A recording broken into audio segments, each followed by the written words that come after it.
Hi, this is Mrs. Hedden, and I'm covering a topic in fluid dynamics for AP Physics 2. I'm doing 3 worked problems using Bernoulli's equation. So let's take a look at those problems. Every few years, winds in Boulder, Colorado attain sustained speeds of 45 meters per second when the jet stream descends during early spring. Approximately what is the force due to the Bernoulli effect on a roof having an area of 230 meters squared? Typical air density in Boulder is 1.14 kilogram meters cubed, and the corresponding atmospheric pressure is 8.89 times 10 to the 4th newtons per meter squared. We're assuming laminar flow, which is only an approximation in this case. So let's start by writing down what we know and writing down what we don't know.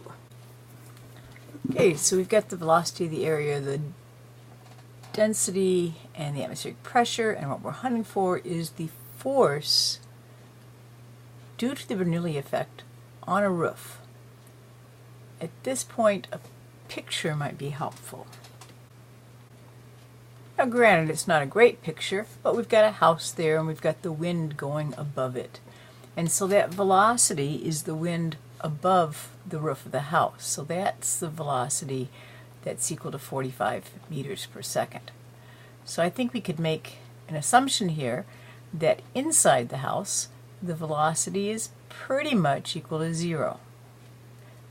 Unless you have all the windows open, but that'd be another issue. And when we talk about the force over here, what we're really concerned about is the differential in the force. So we're really looking at the difference in the force. You know, how much is it being pushed down on here with that wind going compared to how much is being pushed up here? Or is it the other way around? Would it be pushed up more inside the house and less outside the house? That's a good question. Well, let's see, the faster the velocity, the less the pressure, the less the force. So, oh dear, you know, it's going to be pushing up on that roof quite a bit. So we've got a force down here. But again, what we're really hunting for is a difference in the force. And how are we going to find the difference in the force using Bernoulli's equation?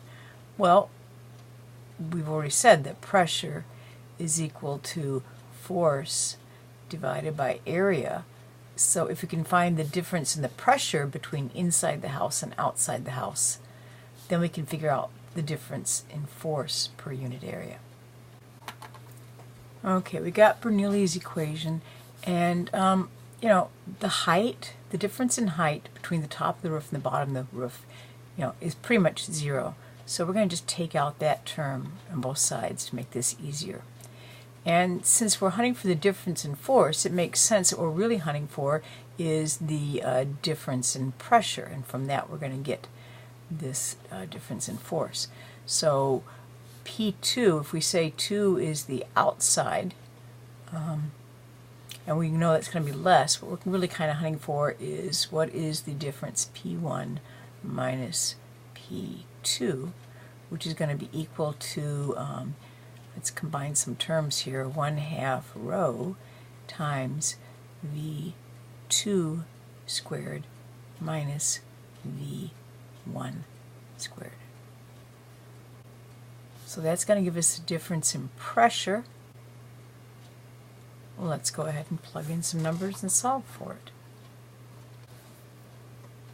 So I went ahead and got differential pressure is equal to 1/2 kilograms per meters cubed times 45 meters per second squared minus 0 squared. I like that 0 squared. It's kind of math I can handle. Let's get a number here. Okay, I got a number. I've got the change in pressure is equal to 1,154 and some really weird units that we're not going to worry about as long as they're all kilograms, meters, and seconds. Now, the next question is, I didn't use this atmospheric number at all. Should I have? Well, I could have, but the atmospheric pressure, so I've got pressure atmosphere on top plus the pressure formed by the wind. And inside the house, even with the windows closed, I have pressure atmospheric plus the pressure from no wind, so no wind. So since I have atmospheric pressure both outside the house and inside the house, I'm not going to worry about it because they're going to subtract away, and all that I'm really worried about is the additional pressure due to the wind. So, our lack of additional pressure due to the wind. So I'm not going to put that big number in there. I could, but it would have subtracted out. So now I've got the difference in pressure, but I don't care about the difference in pressure. I want to know what kind of force is going to be on my roof. So I'm going to go back to my pressure equation, P equals F over A. And let's take a look at that. So I've got delta P equals delta F divided by A. Assuming the area of the roof doesn't change, then the change in pressure should equal the change in force. And hopefully our area of roof doesn't change unless it gets blown off, and then we've got a different issue. So the change in force is equal to this change in pressure, 1154 kilogram meters per second squared, times the area of the roof, which was 230 meters squared in my problem. Okay, so when I do all the multiplication, I get 2.65 times 10 to the 5th kilograms meters per second squared after having all those ugly units before, and a kilogram per meter second squared is nothing more than a Newton. So the change in force is going to be 2.65 times 10 to the 5th, and again, because the velocity is 0 down here, it is going to be pushing in the upward direction. Okay, so we are going to lift that roof off. Bigger velocity, smaller pressure. Small velocity, big pressure, big force. What is the pressure drop due to the Bernoulli effect as water goes into a 3.5 centimeter diameter nozzle from a 9.3 centimeter diameter fire hose while carrying a flow of 39.0 liters per second? This one, I think I'm going to draw my picture first and then put the knowns and unknowns onto the picture, just to make sure I don't get things messed up. So let's do that.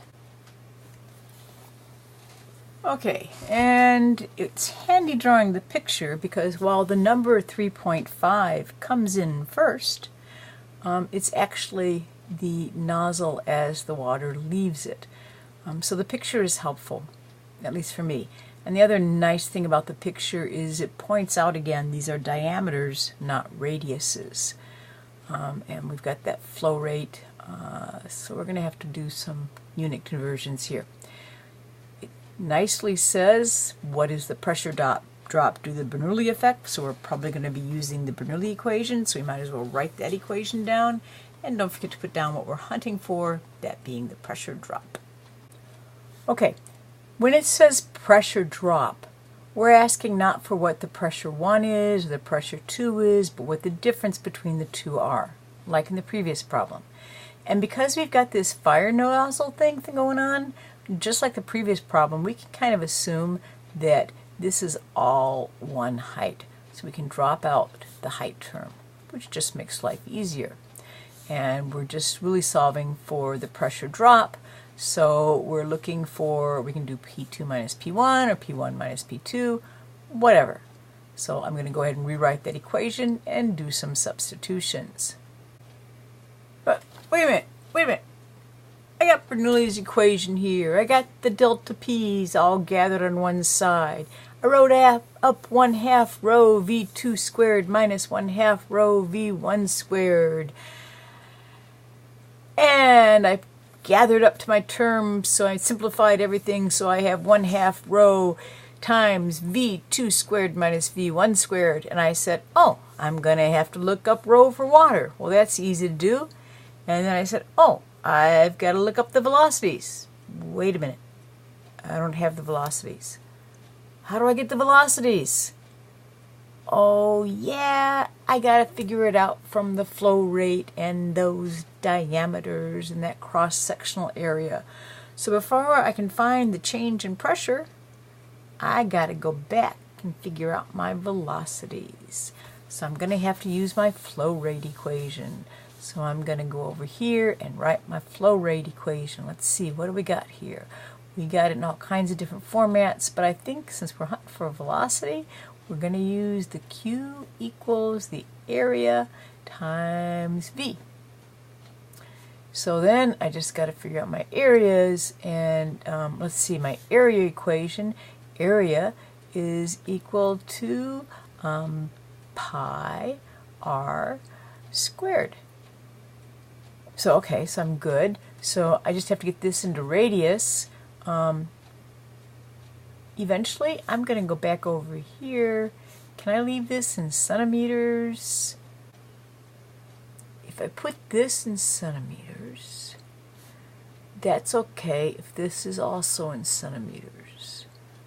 So, I got to change this to centimeters.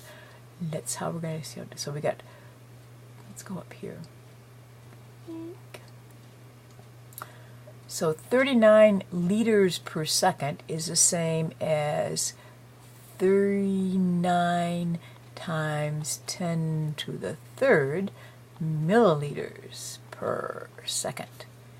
And of course, a milliliter is the same as a cubic centimeter. So that's 39 times 10 to the third cubic centimeters per second.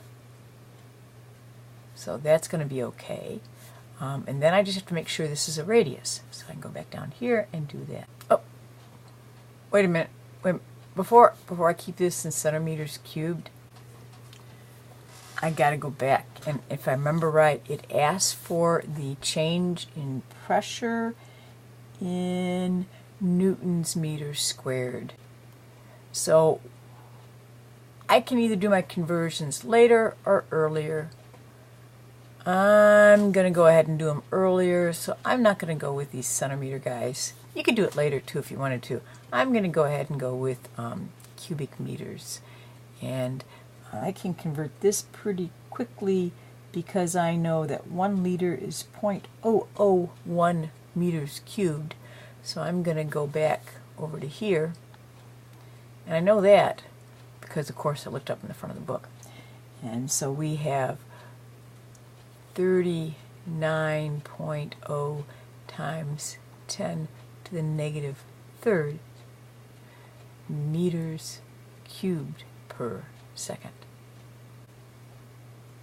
Okay, now I'm going to go back and do the areas, and I'm going to do them in meters, which is easy to convert. Okay, so let's see, I got Q equals AV, A is equal to pi r squared, and I figured out what the A's for the original ones were, but I'm lazy, so I went ahead and just plugged it into the equations. So I rearranged V equals Q divided by A. Q I had to get in meters cubed per second, so I got 0.039, and then I put the area, pi times 0.0465 meters, because I had to convert that to meters, as well as a radius squared. So for my velocity, in the big part of the hose, I've got 5.741 meters per second. Velocity at the nozzle, I've got the same flow rate, because what goes in must come out, 0.039 meters cubed per second, and I'm dividing it by the area of the nozzle, which is pi times 0.0175 meters squared, and I get in the nozzle, coming out of the nozzle, 40.536 meters per second. So now I've got my velocities that I can put up here. I don't have my density, but the density of water is easy to find. That's just 1 times 10 to the third kilograms per meter cubed. Gotta watch your units here.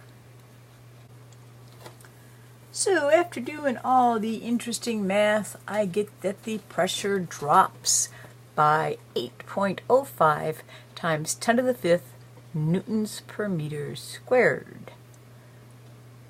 And does that make sense that the pressure would drop? Yes, because the velocity is increasing. Does it make sense that the velocity increases? Of course, you know, if you put your thumb over the end of a garden hose, the velocity gets much bigger. And so we have another problem done. But wait, this problem has a second part.